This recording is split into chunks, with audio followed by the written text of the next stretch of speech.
ನಾವು ಮಾಡೋರಿದ್ದೇವೆ. ಹೋದಂಥ ಸಂದರ್ಭದಲ್ಲಿ ಒಂದು ಘಟನೆ ನಿಮ್ಮ ಗಮನಕ್ಕೆ ತರೋಂಥ ಪ್ರಯತ್ನ ಮಾಡ್ತೇನೆ ನಾನು. ಸಾಮಾನ್ಯ ಜನ ಇತ್ತಂತ ಭಕ್ತಾದಿಗಳಲ್ಲಿ ಬಂದಂಥವ್ರು ಕೇಳ್ತಾ ಇದ್ರು, ಇದು ಅನ್ಯಾಯ ಅಂತ ಹೇಳಿ ನಮ್ಮ ಹತ್ರ ಚರ್ಚೆ ಮಾಡಿದ್ರು.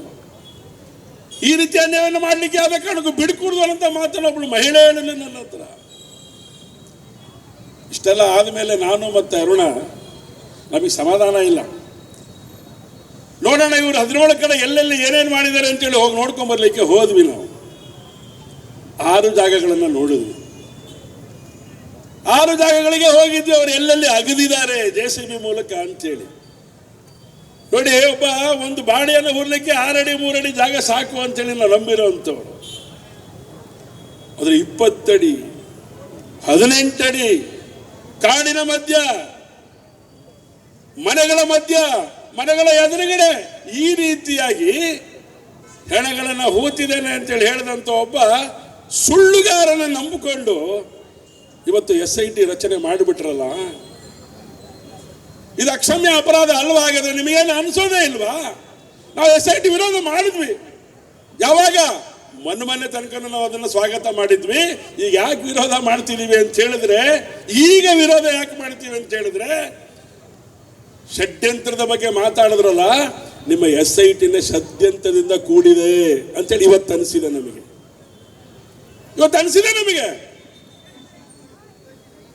ನ್ಯಾಯಾಲಯ ಹೇಳಿರಲಿಲ್ಲ ನೀನು SIT ಮಾಡು ಅಂತ ಹೇಳಿ. ಯಾಕೆ ಅಂತ ಹೇಳಿದ್ರೆ ಎಲ್ಲೆಲ್ಲಿ ಗುಂಡಿಗಳನ್ನು ತೋಡಿದ್ದಾರೆ, ಆ ಗುಂಡಿಗಳಿಗೂ ಇವನಿಗೂ ಸಂಬಂಧನೇ ಇಲ್ಲ ರೀ. ಒಂದು ಕಾಮನ್ ಸೆನ್ಸ್ ಉಪಯೋಗ ಮಾಡದೇನೆ SIT ರಚನೆ ಮಾಡೋದು ನಾವು ಸ್ವಾಗತ ಮಾಡಿದ್ವಿ. 18 ದಿನಗಳ ನಂತರ ನಾವು ಓಪನ್ ಮಾಡಿದ್ದು ಮಾತುಗಳನ್ನು ಹೇಳಲಿಕ್ಕೆ ಶುರು ಮಾಡಿದ್ರು ಕಾಂಗ್ರೆಸ್ನವರು, ಮಂತ್ರಿಗಳು, ಮುಖ್ಯಮಂತ್ರಿಗಳು. ಇದರಲ್ಲಿ ರಾಜಕಾರಣ ಮಾಡಬೇಡಿ ಅಂತ ಹೇಳಿ ನಾವು ಯಾವತ್ತೂ ಕೂಡ ಧರ್ಮದಲ್ಲಿ ರಾಜಕಾರಣವನ್ನು ಮಾಡಿಲ್ಲ ನಾವು. ಆದ್ರೆ ನೀವು ಮಾಡಿಬಿಟ್ರಿ ಅಂತ ಹೇಳಿ ಹೇಳಿದ್ರೆ, ನೀವು ಸತ್ಯ ಹರಿಶ್ಚಂದ್ರನ ಮೊಮ್ಮಕ್ಕಳು ತರ ನಡ್ಕೊಂಡ್ರಿ. ನೀವು ಯಾರನ್ನ ನಂಬಿದ್ದು ನೀವು? ನಾನು ಹೇಳಿದ್ದಲ್ಲ, ನಾವು ಅರುಣ ಹೋಗಿ ನೋಡ್ಕೊಂಡ್ ಬಂದಂತ ಜಾಗಗಳು ಯಾವುದು ಅಂತ ಹೇಳಿದ್ರೆ, ಒಬ್ರು ಹೋಗಿ ಅಲ್ಲಿ ಒಬ್ಬರೇ ಎತ್ಕೊಂಡು ಹೋಗಿ ಅಲ್ಲಿ ಹುಗಿದು ಬರ್ತಾನೆ ಅಂತ ಹೇಳಿದ್ರೆ ನಂಬಲಿಕ್ಕೆ ಸಾಧ್ಯ ಇಲ್ಲದಿರೋಂಥ ಜಾಗಗಳದು. ಕಾಡಿನ ಮಧ್ಯೆ ಹೋಗಿ ಬಂದಿ ನಾವು. ಮನೆಗಳು ವಾಸ ಮಾಡ್ತೀರ 50-60 ವರ್ಷದಿಂದ ಮನೆ ಸಿದ್ದರಾಮಣ್ಣವ್ರೆ. ಅದ್ರ ಎದುರುಗಡೆ ರಸ್ತೆ, ಆ ರಸ್ತೆ ಪಕ್ಕದೊಳಗಡೆ ಹುಗಿದಿದ್ದಾರೆ ಅಂತ ಹೇಳ್ತಾರೆ. ಅಲ್ಲಿ ಅಗಿತಾರೆ ಇವರು, ಅಲ್ಲಿ ಅಗಿತಾರೆ, ಏನು ಸಿಗೋದಿಲ್ಲ ಅಲ್ಲಿ. ಅದಕ್ಕೆ ಇವತ್ತು ಒಂದೇ ಒಂದು ಮಾತನ್ನ ನಾನು ಹೇಳಿ ಮಾತನ್ನು ಮುಕ್ತಾಯ ಮಾಡಬೇಕಂತ ಅನ್ಕೊಂಡಿದ್ದೇನೆ. ಯಾವ್ಯಾವ ಸಂದರ್ಭದಲ್ಲಿ ನಾವೆಲ್ಲರೂ ಕೂಡ ಜಾಗೃತರಾಗಿ ಹಿಂದೂ ಸಮಾಜಕ್ಕೆ ಶಕ್ತಿ ಕೊಡಬೇಕು.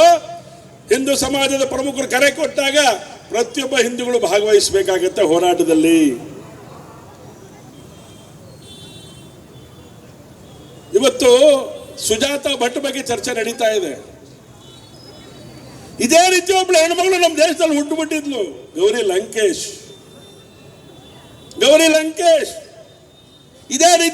ಇದೇ ರೀತಿ ಒಳಗಡೆ ಅವರು ತನ್ನ ಜೀವನವನ್ನು ನಡೆಸ್ತಾ ಇದ್ದಿದ್ದು. ನನಗೆ ಮಗು ಇರ್ಬೋದು, ನನಗೆ ಬೇರೆ ರೀತಿಯ ಸಂಬಂಧಗಳ ಮೂಲಕ ಮಗು ಬೇಡ ನನಗೆ ಅಂತೇಳಿ ತಿರಸ್ಕಾರ ಮಾಡಿದಂಥವಳು, ನಮ್ಮ ಧರ್ಮದ ಎಲ್ಲ ಸಂಗತಿಗಳನ್ನು ವಿರೋಧ ಮಾಡಿದಂಥವಳು ಗೌರಿ ಲಂಕೇಶ್. ಅದೇ ರೀತಿಯ ಇನ್ನೊಂದು ಹೆಣ್ಣುಮಗಳು, ಹೆಣ್ಣು ಕುಲಕ್ಕೆ ಅಪಮಾನ, ಸುಜಾತಾ ಭಟ್. ಹೆಣ್ಣು ಕುಲಕ್ಕೆ ಅಪಮಾನ. ಅವರ ಮಗಳನ್ನ ಹೆಸರಿನ ನೆಪದೊಳಗಡೆ ಇಟ್ಕೊಂಡು ಅನನ್ಯ ಭಟ್ಟನ ಹೆಸರನ್ನು ಕೂಡ, ಅನನ್ಯ ಅನ್ನೋ ಹೆಸರಿಗೇನೆ ಇವತ್ತು ಕಳಂಕ ತರುವಂತ ಕೆಲಸವನ್ನ ಸುಜಾತಾ ಭಟ್ ಅಮ್ಮನ ಜಾಗದಲ್ಲಿ ನಿಂತ್ಕೊಂಡು ಮಾತಾಡ್ಬಿಟ್ರು. ಇವರಿಗೆಲ್ಲ ಏನ್ ಮಾಡಬೇಕು? ನಾವು ಏನ್ ಮಾಡಬೇಕು? ಇಡೀ ಸ್ತ್ರೀ ಕುಲಕ್ಕೆ ಅಪಮಾನ ಮಾಡಿರುವಂತ, ಗೌರವವನ್ನು ಕಡಿಮೆ ಮಾಡಿರುವಂತ ಒಬ್ಳು ಸುಜಾತಾ ಭಟ್ ಇವತ್ತು ಹೇಳ್ತಾರೆ, ಧರ್ಮಸ್ಥಳಕ್ಕೆ ಅಪಚಾರ ಮಾಡಬೇಕು ಅಂತ ಅನ್ಕೊಂಡಿರ್ಲಿಲ್ಲ, ಮನೆಹಾಳ ಗಿರೀಶ್ ಭಟ್ಟಣ್ಣನವರ ಮಾತು ಕೇಳಿಬಿಟ್ಟೆ ನಾನು ಅಂತ ಮಾತನ್ನು ಹೇಳ್ತಾರೆ. ಈ ಸಮೀರನ ಮಾತು ಕೇಳಿದ್ವಿ ಅಂತ ಹೇಳ್ತಾರೆ. ನಾವು ನಿಮ್ಮನ್ನ ನಂಬೋದಿಲ್ಲ ಸುಜಾತಾ ಭಟ್ ಅವರೇ, ನೀವು ಕ್ಷಮೆ ಕೇಳಿದಿರಿ. ಯಾವುದೇ ಹಿಂದೂ ಹೆಣ್ಣು ಮಗಳು ನಿಮ್ಮ ಕ್ಷಮೆಯನ್ನು ಯಾವುದೇ ಕಾರಣಕ್ಕೂ ಅದನ್ನು ತಿರಸ್ಕಾರ ಮಾಡ್ತಾಳೆ ಹೊರತು ನಿಮಗೆ ಕ್ಷಮಿಸೋದಿಲ್ಲ, ಹಿಂದೂ ಸಮಾಜ ಕ್ಷಮಿಸೋದಿಲ್ಲ ಅಂತ ಮಾತನ್ನ ಈ ಸಂದರ್ಭದಲ್ಲಿ ಹೇಳಲಿಕ್ಕೆ ಇಷ್ಟಪಡ್ತಾರೆ. ಮಾಡಿರುವಂತ ಕಾರ್ಯ ಏನು? ನೀವು ಯಾರಿಗೆ ಶಕ್ತಿ ಕೊಟ್ಟಿದ್ದು? ನೀವು ಧರ್ಮದ್ರೋಹಿಗಳಿಗೆ, ದೇಶದ್ರೋಹಿಗಳಿಗೆ, ಈ ವ್ಯವಸ್ಥೆಗೆ ವಿರುದ್ಧವಾಗಿ ಕೆಲಸ ಮಾಡುವಂತವರಿಗೆ, ಇವರಿಗೆ ಶಕ್ತಿ ಕೊಡುವಂತ ಸುಜಾತ ಭಟ್ ನಮಗೆ ಬೇಕಾ? ಈ ದೇಶಕ್ಕೆ, ಹಿಂದೂ ಸಮಾಜಕ್ಕೆ ಬೇಕಾ? ಹಿಂದೂ ಸಮಾಜಕ್ಕೆ ಬೇಕಾ? ಅವರನ್ನ ಕ್ಷಮಿಸಬೇಕಾ? ಅವರನ್ನ ಕ್ಷಮೆಗೆ ಅರ್ಹರಲ್ಲ ಅವರು. ಗೌರಿ ಲಂಕೇಶನ್ನ ಯಾವ ರೀತಿ ನೆನಪು ಮಾಡ್ಕೊಂಡಿ ಅಂತ ಹೇಳಿ ಇದೇ ಮಾನಸಿಕತೆಯಲ್ಲಿರುವಂತ ಸುಜಾತ ಭಟ್, ಇದೇ ಮಾನಸಿಕತೆ, ಕಮ್ಯುನಿಸ್ಟ್ಗಳ ಮಾನಸಿಕತೆ ಅವರದು. ಅಷ್ಟಕ್ಕೆ ನಿಲ್ಲಿಲ್ಲ ಅವ್ರದ್ದು. ನಕ್ಸಲರಿಗೆ ಬೇಕಾಗಿರುವಂತ ರೀತಿಯೊಳಗಡೆ ಕಾರ್ಯವನ್ನು ಮಾಡಿದಂಥವ್ರು ಈ ರೀತಿಯ ಕೃತ್ಯಕ್ಕೆ ಶಕ್ತಿ ಕೊಡ್ತಾ ಇದ್ದಾರೆ. ಇವತ್ತು ಬಂಧನ ಮಾಡಿದ್ದೀವಿ ಅಂತ ಹೇಳಿದ್ರು. ನಾವು ಹೇಳಿದ್ವಿ, ಮೊದಲು ನೀವು ಯಾರನ್ನ ಬಂಧನ ಮಾಡಬೇಕು ಅಂತ ಹೇಳಿದ್ರೆ ನಮ್ದು ವ್ಯವಸ್ಥೆ ಇದೆ. ಹುಗಿದಿದ್ದ ಜೀವವನ್ನು, ಹುಗಿದಿರುವಂತ ಹೆಣವನ್ನು ತೆಗಿಬೇಕು ಅಂತ ಹೇಳಿದ್ರೆ, ಹುಗಿದಿರುವಂತ ಒಂದು ಮೂಳೆಯನ್ನು ಪೀಸನ್ನು ತೆಗಿಬೇಕು ಅಂತ ಹೇಳಿದ್ರೆ ಪರ್ಮಿಷನ್ ತಗೊಳ್ಬೇಕು. ಯಾರದು? ಸರ್ಕಾರದಲ್ಲ, ನ್ಯಾಯಾಲಯದ ಮೂಲಕ. ನ್ಯಾಯಾಲಯದ ಮೂಲಕ ತಗೊಳ್ಬೇಕು. ಇವನ್ ತಗೊಂಬಂದು ಬುರುಡೆ ಪೊಲೀಸ್ ಸ್ಟೇಷನ್ ಹಿಡಿದ ತಕ್ಷಣ ನೀವು SIT ರಚನೆ ಮಾಡಿದ್ರಲ್ಲ ಮುಖ್ಯಮಂತ್ರಿಗಳೇ, ಆ ಬುರುಡ ಯಾರದ್ದು ಏನು ಅಂತ ತಿಳ್ಕೊಳ್ಳೋದನ್ನ ಮುಂಚೆನೆ ನೀವು SIT ರಚನೆ ಮಾಡಿಬಿಟ್ರಲ್ಲ. ಧರ್ಮಸ್ಥಳಕ್ಕೆ ಅಪಚಾರ ಮಾಡಿದ್ರಲ್ಲ. ಧರ್ಮಸ್ಥಳಕ್ಕೆ ಹೋದ್ರೆ ಇವತ್ತಲ್ಲಿ ಯಾರು ಹೋಗಬೇಡಿ, ಅದೊಂದು ಅಸಹ್ಯಕರವಾದಂತ ರೀತಿಯಲ್ಲಿ ವಾತಾವರಣ ಇದೆ ಅಂತೇಳಿ ಅದನ್ನು ಸೃಷ್ಟಿ ಮಾಡಿದ್ರಲ್ಲ ನೀವು. ಮುಖ್ಯಮಂತ್ರಿಗಳೇ, ನಿಮ್ಮನ್ನು ಕ್ಷಮಿಸಬೇಕಾ? ಕ್ಷಮಿಸಬೇಕಾ ಹೇಳಿ? ಕ್ಷಮೆಗೆ ಅರ್ಹರಲ್ಲ ನೀವೆಲ್ಲ, ಕ್ಷಮೆಗೆ ಅರ್ಹರಲ್ಲ ನೀವು. ಒಂದೇ ಕೊನೆಯ ಒಂದು ವಿನಂತಿ ನಾನು ಮಾಡಲಿಕ್ಕೆ ನಾನು ನಿಂತ್ಕೊಂಡಿದ್ದೇನೆ. ಈಗ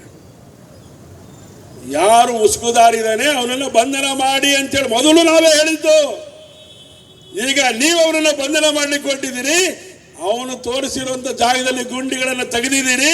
ಆ ಗುಂಡಿ ಒಳಗಡೆ ಅವರನ್ನೆಲ್ಲ ಮುಚ್ಚಿ ಸಮಾಧಿ ಮಾಡಿಬಿಡಿ, ಸಮಾಧಿ ಮಾಡಿಬಿಡಿ. ಅವಾಗ ಈ ಹಿಂದೂ ಧರ್ಮಕ್ಕೆ ಗೌರವ ಬಂದಂಗೆ ನಡ್ಕೊಂಡಂಗೆ ಆಗತ್ತೆ. ಇದನ್ನೆಲ್ಲ ಹೇಳಿದ್ರೆ ಕಾನೂನು ವಿರುದ್ಧವಾಗಿ ಮಾತಾಡ್ತಾನೆ ಚೆನ್ನೈ ಅಂತ ನೀವು ಹೇಳ್ಬಹುದು. ಮುಸ್ಕುದಾರಿ ಚಿನ್ನಯ್ಯ, ಚಿನ್ನ ಏನ್ರಿ? ಅವನು ಹೇಳೋದೆಲ್ಲ ಆಗುದ್ರಿ, ಹೇಳೋದೆಲ್ಲ ಆಗುದ್ರಿ. ನೀವು ಆ ಗುಂಡಿಗಳೆಲ್ಲ ಓಪನ್ ಆಗಿದೆ ಇವತ್ತು. ಅವನು ತೋರಿಸಿರೋ ಎಲ್ಲ ಜಾಗಗಳಲ್ಲಿ ಒಂದೊಂದು ಭಾಗಗಳನ್ನು ಅಲ್ಲಿ ಊತಾಕ್ಬಿಡಿ ಅಷ್ಟೇ. SITಗೆ ಈ ಕೆಲಸ ಮಾಡ್ಲಿಕ್ಕೆ ತಾಕತ್ತಿದೆಯಾ? ಮಾಡ್ತೀರಾ? ಅವಾಗ SITಯನ್ನ ಅತ್ಯಂತ ಸ್ವಾಗತವನ್ನು ಮಾಡ್ತೇವೆ. ಇನ್ನು ಮುಂದೆ ಸತ್ಯವನ್ನ ಸಂಶೋಧನೆ ಮಾಡಲಿಕ್ಕೆ SIT ರಚನೆ ಅಂತ ಹೇಳಿ ಮುಖ್ಯಮಂತ್ರಿಗಳು ಹೇಳ್ತಾರೆ.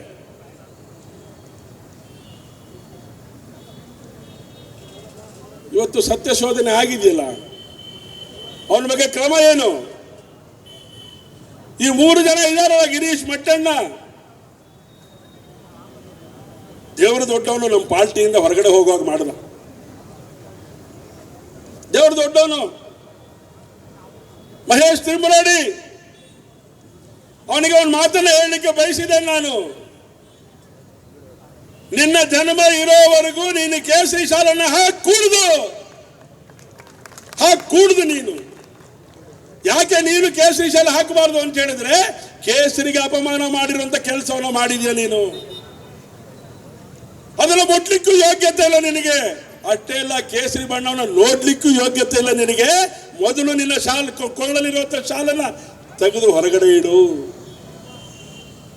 ತೆಗೆದು ಹೊರಗಡೆ ಇಡಬೇಕು ನೀನು. ಮುಂದಿನ ದಿನಗಳಲ್ಲಿ ಬೇರೆ ಬೇರೆ ರೀತಿಯ ಪರಿಸ್ಥಿತಿಗಳು ನಿರ್ಮಾಣ ಮಾಡಲಿಕ್ಕೆ ನೀನು ಕಾರಣಕರ್ತ ಆಗಿಬಿಡುತ್ತೆ. ಮಹೇಶ್ ತಿಮ್ಮರೋಡಿ, ಯಾರನ್ನ ಮುಟ್ಕೊಂಡಿದ್ಯಾ ನೀನು? ಧರ್ಮಸ್ಥಳದ ಮಂಜುನಾಥ, ಅತ್ಯಂತ ದೇಶಭಕ್ತ ಸಂತೋಷ್ PL, ಅವರ ಜೀವನವನ್ನು ಸಮಾಜಕ್ಕೆ ಮುಡಿಪಾಗಿಟ್ಟಿರುವಂತವರು ಸಂತೋಷ್ ಜಿ. ಅವ್ರ ಬಗ್ಗೆ ಇಲ್ಲ ಸಲ್ಲದ ಮಾತುಗಳನ್ನು ಆಡ್ತೀಯ ನೀನು.